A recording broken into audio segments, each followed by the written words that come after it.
O Jornal da Justiça está de volta para falar de um problema grave que assusta pais, alunos e professores: o consumo e a venda de drogas na porta das escolas públicas. Um estudo preocupante aponta que em 35% dos colégios, os estudantes usam ou traficam maconha, crack ou cocaína.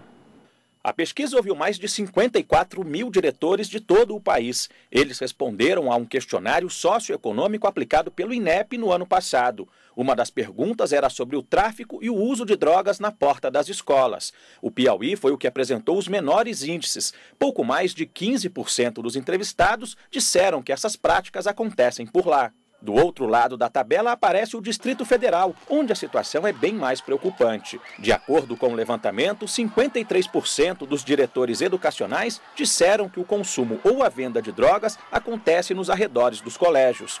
Apesar dos números, a Secretaria de Educação do DF diz que faz campanhas educativas com os alunos e que prepara aulas temáticas para tratar o assunto. Desde o 5º ano, a antiga 4ª série, eles já têm acesso, já fazem um curso, recebem a certificação, têm a formatura, para evitar esse envolvimento desde cedo com as drogas. Quando só a prevenção não resolve o problema, a polícia entra em ação. A maioria dos estados criou um batalhão próprio para lidar com os conflitos dentro e fora dos colégios. Quando a prevenção, em alguns casos, não surge um determinado efeito, que aí nós procuramos atuar diretamente naquele caso pontual, que é justamente um aluno ou alguém que está tentando aliciar um aluno, ou aliciou um aluno e está tentando vender dentro da escola.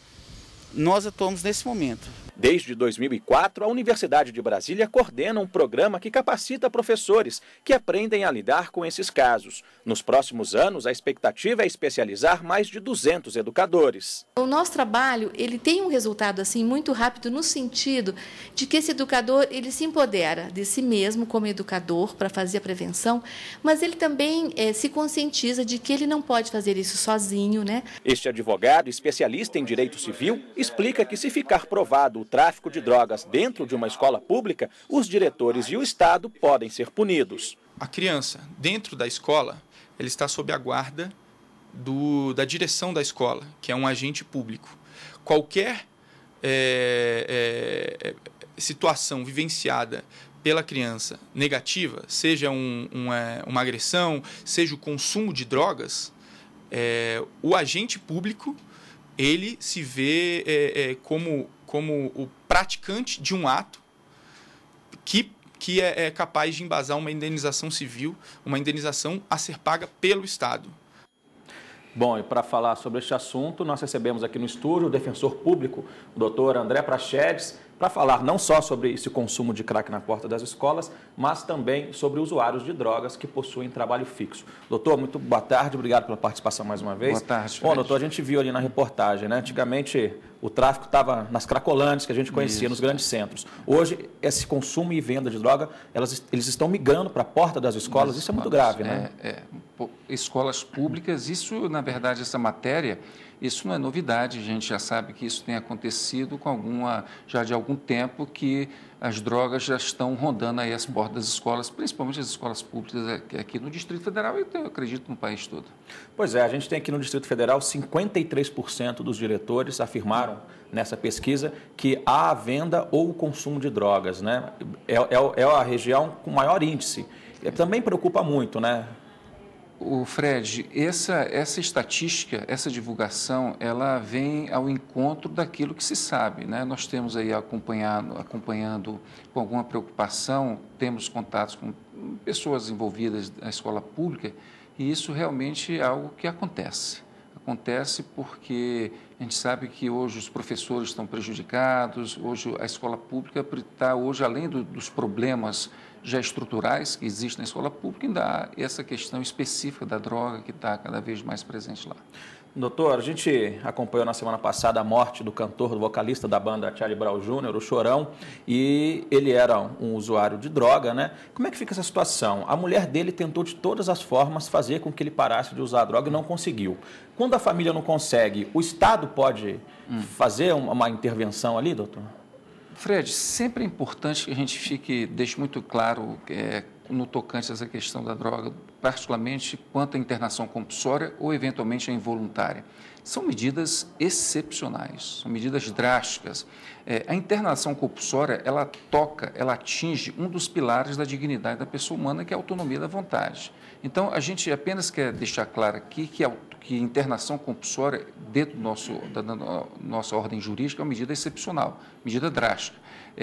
O que aconteceu, a nosso sentido, com relação a esse caso do cantor do Charlie Brown Jr.? Ali, eu acompanhei aquela entrevista da ex-mulher, né? Ali foi talvez um momento muito difícil para ela de ter que falar sobre aquele episódio, uma tragédia pessoal que se vive, mas ali o que se vai fazer ali? São pessoas que, de uma certa forma, já estão com envolvimento com droga já há muito tempo e que ali acontece uma tragédia e o que se vai fazer? Tem que se discutir, tem que se discutir muito com profundidade essas questões todas. Um outro caso também muito comum, a gente sabe que a droga, aí a gente fala mais especificamente do crack, doutor, não escolhe classe social, ela está na classe pobre, na classe mais alta. No caso de um funcionário de uma empresa privada, por exemplo, a empresa pode obrigar com que ele faça um tratamento, alguma coisa, sob a alegação de demissão? Qual é o papel da empresa privada no caso de um usuário de droga? Olha, Fred, no tocante a essas pessoas que, por exemplo, são usuárias ou eventualmente dependentes de química, a empresa há uma relação de trabalho, por exemplo. O que a CLT fala no artigo 482, que é a hipótese de demissão sem justa causa, a embriaguez, por exemplo, habitual, pelo álcool ou por substâncias consideradas drogas, isso pode ensejar uma demissão por justa causa, né? Agora, no tocante ao que a empresa faz, isso é evidente que eu não tenho informações concretas qual seria aí a política com relação da empresa, do empresário, no tocante ao seu trabalhador. Pelo ponto de vista jurídico da legislação, pela CLT, eu entendo que seria até uma situação de demissão por justa causa. Se ele, por exemplo, for a trabalhar sob o efeito de droga, por exemplo? Isso aí não precisa nem ser com habitualidade. Um exemplo, uma situação de uma pessoa ir ao serviço sob efeito de droga ou de álcool, isso poderia ensejar já a demissão por justa causa. Eu digo a situação de quando se chega ao conhecimento da empresa que essa pessoa é um dependente químico ou eventualmente um usuário. A legislação permite aí a demissão por justa causa.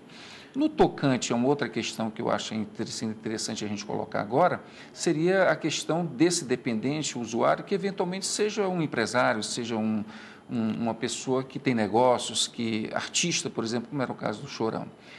Sempre lembrando que se essa pessoa, por exemplo, usuário, dependente químico, ele estabelece entabula uma relação contratual e, eventualmente, se depara numa situação onde ele não pode adimplir aquilo que foi estabelecido no contrato, aí, a princípio, configuraria aí um ilícito também no campo civil. Eu entendo que sim. Que sentido? A princípio, porque se houve aqui um estabelecimento de um acordo, de um contrato, onde você se obriga a cumprir algo nesse contrato e você eventualmente não cumpre, houve aqui um ilícito no campo civil. Aí a questão é o seguinte: se a situação é por exemplo, de estado de necessidade, por exemplo, uma pessoa que está, no caso do Chorão, vamos supor que a família pudesse ter chegado a tempo e ter conseguido evitar a morte, fazendo aqui uma internação contra a vontade dele. Não precisa nem ser internação compulsória, internação involuntária. Né? E essa pessoa tinha contratos negociais, contratos jurídicos com empresários.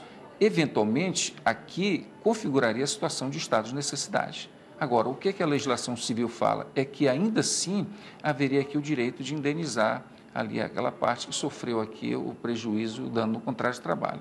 Mas aí, nesse caso de estado de necessidade, diminui um pouco assim, as obrigações, no caso do usuário que não teria praticado aí o trabalho no qual foi contratado, né? Veja, Fred, sempre lembrando, o estado de necessidade é uma situação prevista no nosso ordenamento jurídico penal e civil. Né? Dentro da questão penal, exclui a ilicitude do fato. Não é crime quando alguém pratica o fato em estado de necessidade. Civilmente falando, também não o é. Acontece que, dentro do estado de necessidade, nós temos o estado de necessidade agressivo e o defensivo. Nesse caso, seria um estado de necessidade, vamos dizer assim, em tese, agressivo, você sacrifica um bem, né, prejudicando, vamos supor, o patrimônio de terceiras pessoas para salvaguardar um outro bem, a saúde ou a vida. A princípio, ele estaria agindo em estado de necessidade.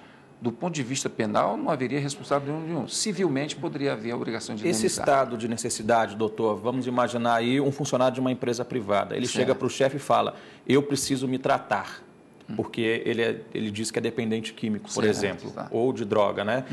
Nesse caso, a empresa pode demiti-lo? Mesmo ele estando em estado de necessidade, ou aí não pode demiti-lo? Olha, veja bem, não, nesse caso aqui não seria configurar tecnicamente aqui um estado de necessidade. O estado de necessidade, juridicamente, é da forma como nós falamos aqui. Seria sacrifícios de bens para a salva de outros bens. Nesse caso, como você coloca, poderia haver possibilidades, a depender do caso concreto, de suspensão desse contrato de trabalho. Por exemplo, a pessoa que conversa lá com a empresa, assim, olha, eu preciso fazer um tratamento, isso a depender do caso concreto, pode haver uma suspensão desse contrato. Ok, doutor Praxedes, mais uma vez obrigado pelos seus esclarecimentos. Até uma próxima. Eu que agradeço, Fred.